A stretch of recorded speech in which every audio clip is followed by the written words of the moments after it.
Sais-tu que ton niveau de réussite est directement lié à ton niveau d'estime? Si tu veux réussir, tu dois savoir que tu peux y arriver seulement en ayant une bonne estime de toi-même. Si tu n'as pas cette estime assez élevée, il y a problème et tu ne feras pas grand-chose malheureusement. Alors regarde cette vidéo jusqu'à la fin et tu comprendras de quoi est-ce qu'il s'agit.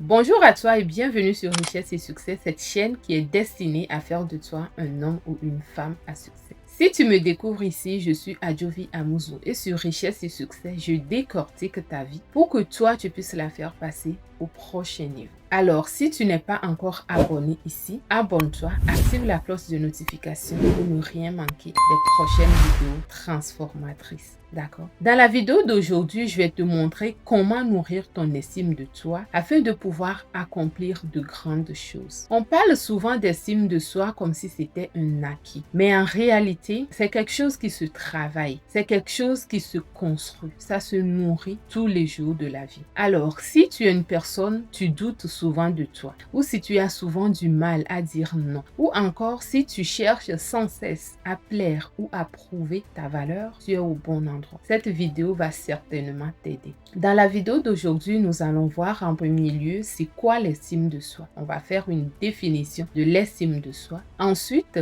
pourquoi est-ce que cette estime de soi peut être fragilisée au cours de la vie. Et enfin, on va dire comment est-ce qu'on peut concrètement nourrir cette estime de soi chaque jour. Alors, sans plus tarder, commencer avec la première partie. L'estime de soi, c'est quoi exactement? Bien souvent, dans la langue courante, l'estime de soi est confondue avec la confiance en soi. Or, ces deux concepts distincts, ils sont quand même complémentaires, l'un entraîne l'autre, d'accord? Donc, l'estime de soi, c'est une évaluation globale d'une personne. C'est l'évaluation que la personne elle-même se fait de sa propre valeur. C'est comment est-ce que quelqu'un se perçoit elle-même. Est-ce que je me sens digne d'être aimée? Est-ce que je me sens digne d'être respectée? Est-ce que je pense que j'ai de la valeur indépendamment de ce que je fais? Est-ce que je pense que je vaux quelque chose en tant qu'humain, même si je fais des erreurs, même si je ne suis pas très bon en tout?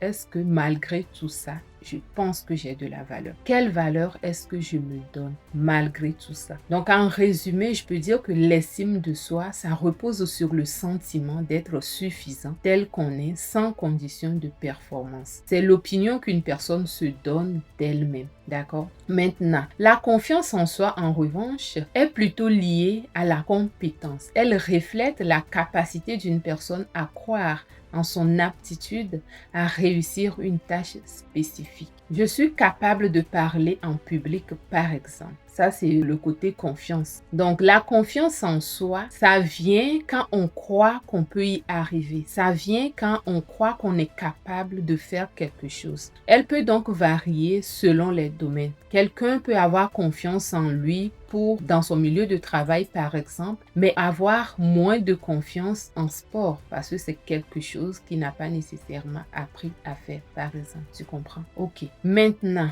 pourquoi est-ce que l'estime de soi peut baisser au cours de la vie?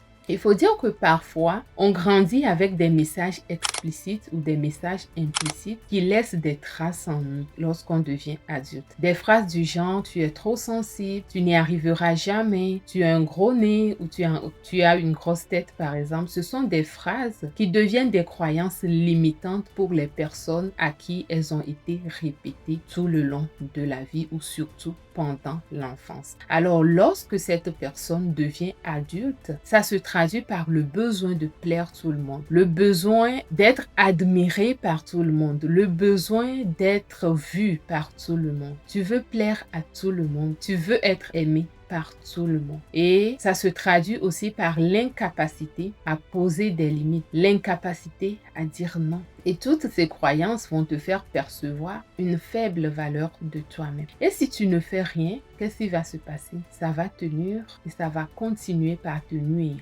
Et lorsque tu t'obliges d'accepter une injustice que tu as subie par exemple, lorsque tu t'obliges d'accepter une situation qui est dévalorisante pour toi, ton estime va prendre un coup. ton estime, ça va se trouver diminuer. Mais heureusement que l'estime de soi, ça se nourrit. Un peu comme un muscle qu'on entraîne, ok? Donc, tu peux travailler sur ton estime pour que le niveau soit plus élevé que ce que tu as maintenant si tu trouves que ton niveau d'estime est trop bas, d'accord? Voilà. Maintenant, comment est-ce qu'on nourrit son estime de soi? Pour nourrir son estime de soi, il faut que tu te parles avec bienveillance. Tu dois te parler avec bienveillance. Écoute ton dialogue intérieur, ok? Lorsque tu te surprends en train de dialoguer avec toi-même, écoute ce que tu te dis. Est-ce que tu dis des choses comme « je suis nul », je suis trop ci ou je suis pas assez ça. Si c'est le cas, je te pose une question. Est-ce que ce ne serait pas mieux que tu parles à toi-même avec plus de bienveillance? Est-ce que ce ne serait pas mieux que tu te parles avec plus de bienveillance? Je pense que oui. Alors, si tu veux réussir à faire ça, voici un exercice pour toi. Quand tu fais une erreur, par exemple, au lieu de dire « oh, je suis nul », dis-toi que « oui, j'ai fait une erreur ». Tu reconnais que tu as fait une erreur, mais tu peux apprendre. J'ai fait une erreur, mais je peux apprendre. Ça peut paraître simple, mais ça va changer tout pour toi, d'accord? Alors, une autre chose, c'est de célébrer les petits pas que tu fais. L'estime de soi ne naît pas nécessairement des grandes victoires, mais de ce qu'on pourrait appeler de petits succès. Alors, c'est les petits succès répétés qui nourrissent ton estime. Tu peux tenir un journal de fierté, par exemple. Chaque jour, tu vas noter une chose dont tu es fier, même si c'est minime, même si tu as du mal à dire non, et que tu arrives à dire oui. Ça, c'est quelque chose que tu peux peut-être trouver banal, mais c'est important. Toi à qui on a appris que tu peux pas dire non, il faut toujours dire oui. Et que tu as réussi à dire non parce que tu sentais au fond de toi que c'est un non et non et oui. Et que tu as réussi à dire ce non-là. Tu es champion, tu es championne. Tu viens de faire un gros pas. Alors, sois-en fier et célèbre ce succès, d'accord? Voilà, si tu es une personne à qui on a appris à se sacrifier, tu te sacrifies pour tout le monde sans penser à toi et que tu réussis à prendre du temps pour toi, à faire des choses qui te font te sentir heureuse, à faire des choses qui te font te sentir bien, voilà un autre succès à célébrer, d'accord? Alors, lorsque tu vas pratiquer cela encore et encore, ça va créer un nouveau regard sur toi-même. Et ce regard, ce ne sera pas un regard de dédain, mais plutôt un regard de fierté. Tu vas te regarder et tu vas être fier de toi-même. Une chose que tu dois faire, c'est de poser des limites. Donc, chaque fois que tu dis oui, alors que tu sens au fond de toi que c'est un non. Chaque fois que tu dis non, alors que tu sens au fond de toi que c'est un oui, juste par conformisme, tu envoies un message comme quoi ton besoin passe après le besoin des autres. Et tu dois apprendre à faire de toi ta priorité. Très important, les amis. Tu dois apprendre à faire de toi ta priorité. Tu dois apprendre à dire non sans culpabiliser. Tu n'as pas besoin d'expliquer. Tu n'as pas besoin de donner une raison de ce non ou une raison de ce oui. Tu décides comme tu le sens et que tu le fais.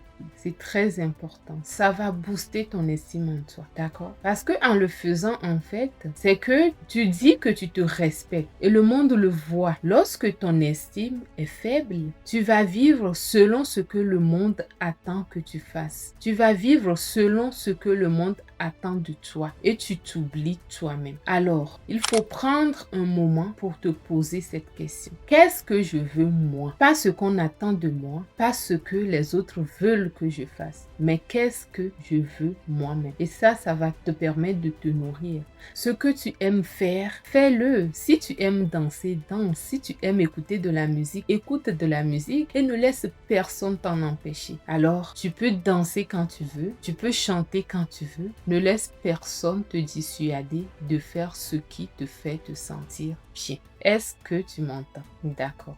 Alors, c'est important aussi que tu puisses dresser la liste des personnes qui te font te sentir bien. La liste des valeurs que toi, tu veux suivre. Et puis tu te demandes aujourd'hui, après avoir écouté cette vidéo, comment est-ce que je peux faire aujourd'hui pour honorer ces valeurs, pour honorer ces choses-là qui me font du bien, même juste un peu. Tu dois comprendre que ton estime, ça ne se construit pas tout seul. Ton estime, ça se construit à travers les mots, à travers les paroles de ton entourage. Alors, c'est important aussi de t'entourer de personnes qui te respectent, des personnes qui t'écoutent, des personnes qui te valorisent. Et mets la distance, si possible, avec les personnes qui te rabaissent. Parce qu'on devient aussi le reflet des gens avec qui on passe du temps. J'espère que tu sais ça. Les personnes avec qui tu passes ton temps vont déterminer la personne que tu es. D'accord? Alors, pour terminer, je dirais que l'estime de soi, c'est un chemin et non une destination. Ce n'est pas quelque chose qu'on obtient une fois pour toutes. C'est un chemin que tu vas faire, un choix quotidien de se traiter avec respect, de se parler avec douceur, d'honorer ses besoins, de se relever après les chutes. Et même si le chemin est long, chaque pas compte. Il faut que tu comprennes ça. Chaque pas compte. Tu n'as pas besoin d'être parfait. Tu n'as pas besoin de tout réussir. Tu as de la valeur même si tu fais des erreurs. Et ça, c'est important à comprendre. D'accord? Voilà pour toi aujourd'hui. Merci d'avoir regardé cette vidéo jusqu'au bout. Si elle t'a parlé, pense à la liker et à t'abonner à la chaîne et partage cette vidéo avec quelqu'un qui en aurait besoin également. Je t'envoie beaucoup d'amour et je te dis à très bientôt dans une prochaine vidéo. Bye!